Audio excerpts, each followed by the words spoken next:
The US Masters EP 5P 5-string electric bass. A one-piece flamey mahogany body joined with a one-piece maple neck with a compound profile. A beautiful Pau-Ferro fingerboard with dot inlays. 35-inch scale with 19mm spacing.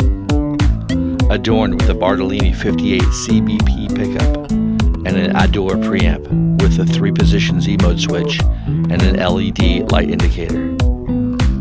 A 2-way switch for active and passive modes, as well as spares little tuners. This bass was made in the USA. Original retail price, approximately $2,600.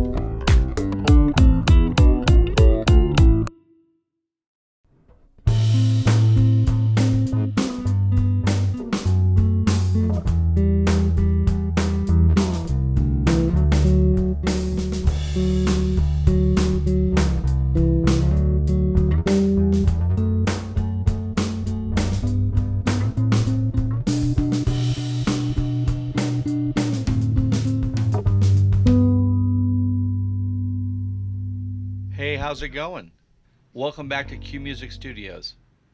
Today we're going to be looking at this really cool US Masters EP 5P.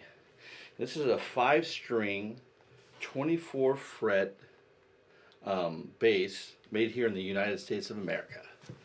What I really like about this bass is about everything. It's super cool. There's a lot of stuff about it I like. Let's start with some of the basic features. The body is made of one-piece mahogany, flamed mahogany, and it's just, man, it's just gorgeous. And as you'll see in the pre-roll that you saw before I started talking here, there's some pictures of the mahogany top and back. It's also got a really nice maple, one-piece maple neck, so there's no laminate, and it just feels incredible. It's kind of more of a C-shaped neck, but it's a little wider, but I really like it. When I mean by wider width-wise, it's a little thicker. We'll just say that. It has the Spurzl tuners on there. It comes with a Bartolini single coil pickups. It has these really nice custom wood knobs on here. It has a, look at my notes real quick because I have to get this right. It's called an Adore preamp. Okay, so that's the preamp that's inside this bass. It's a 9-volt, not an 18-volt version. But what I like about this preamp is pretty cool. It with the controls, you have the volume and you have the bass boost and cut, mid-range boost and cut, and treble boost and cut. Then it has an active passive switch, so I can go passive if the battery goes dead. It has this really cool LED indicator right here, and when you plug the bass in, and I'll just kind of show you anyway. Let's zoom in right here on this part right here, this little spot. When I'm plugging it, you're gonna hear a pop. Sorry guys, but check it out. When I plug it in, you're gonna see it light up. Do you see the little blue light come on? Okay, so the blue light, what that means is the battery is working. It's fine. I believe I was reading through the directions. If the battery's going dead, it'll blink and look a little dimmer. So besides that cool feature, it also has this thing called the Z switch. And the Z switch, what it does is an impedance modifier.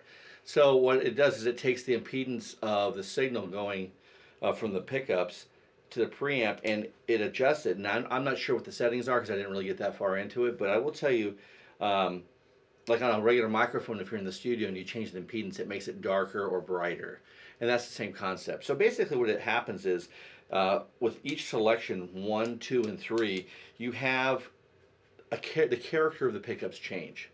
So in position 1, it's going to be a little bit darker, more mellow sound.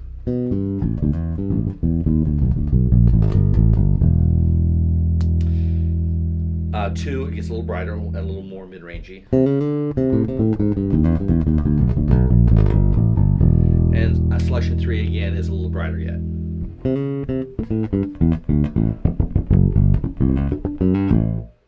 Very interesting. Welcome back. So what I'm going to do now is I'm just going to kind of play a little ditty, and I'm going to go through some of the tone options on this bass, and we're just going to start off with I'll play a note, and then we're going to do a little bass boost.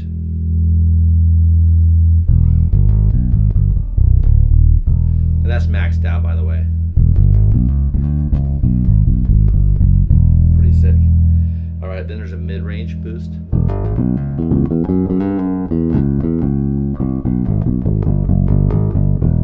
Nice.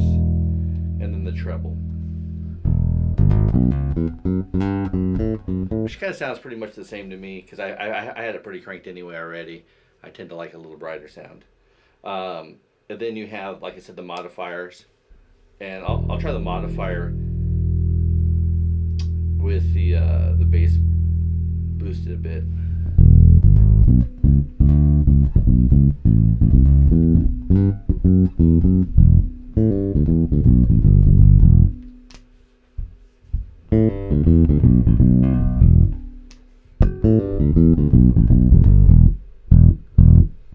Awesome.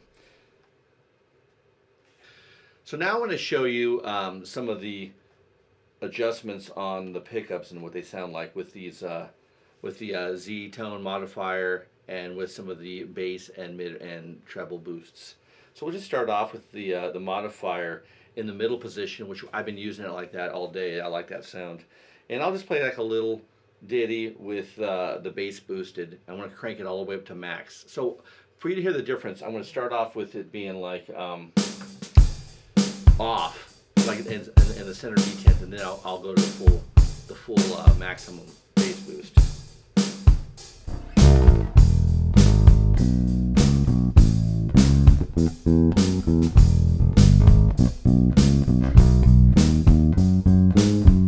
Now with the bass boosted.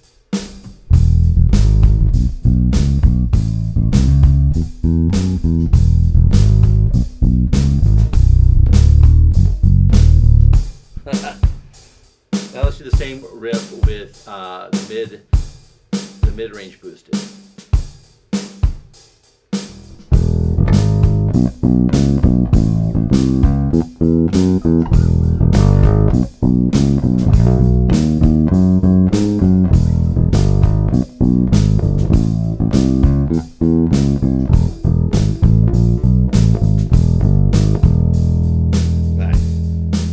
Treble, I want to take the treble down because I had it almost maxed out already.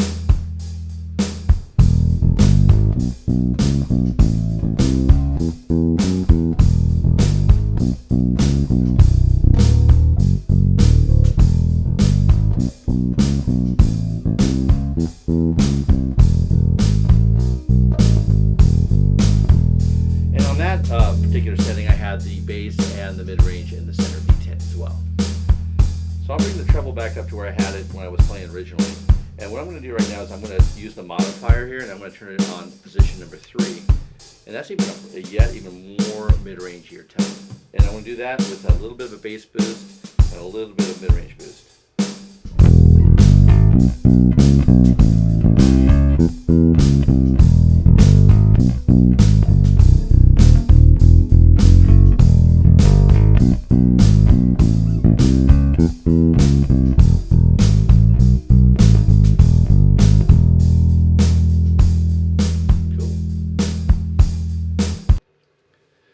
Now I'm going to play a little slap ditty for you, and just so you can hear what it sounds like with a little slap bass. It's got a really nice tone for that.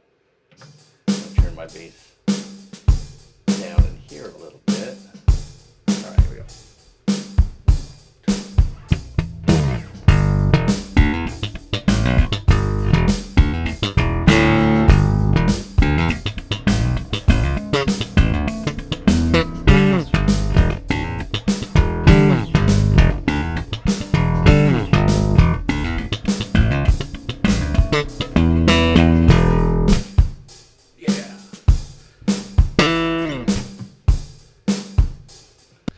Before we go, I want to show you this low B string. It's got really good sustain on it. By the way, this is a 35-inch scale bass. I didn't mention that earlier. But the low B on it is really solid. It's got a really nice tight tone with lots of sustain.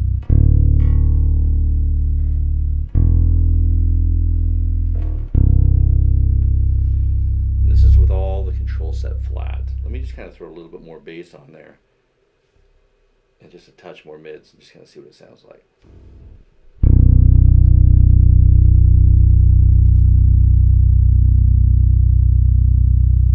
Yeah, that's really, really nice sustain on that.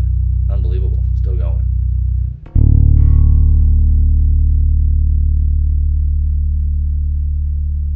That D was nice.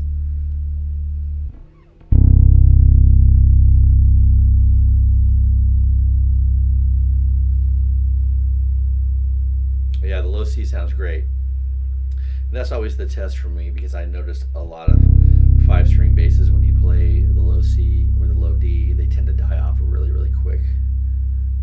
Or some of them do. This has just got fantastic sustain.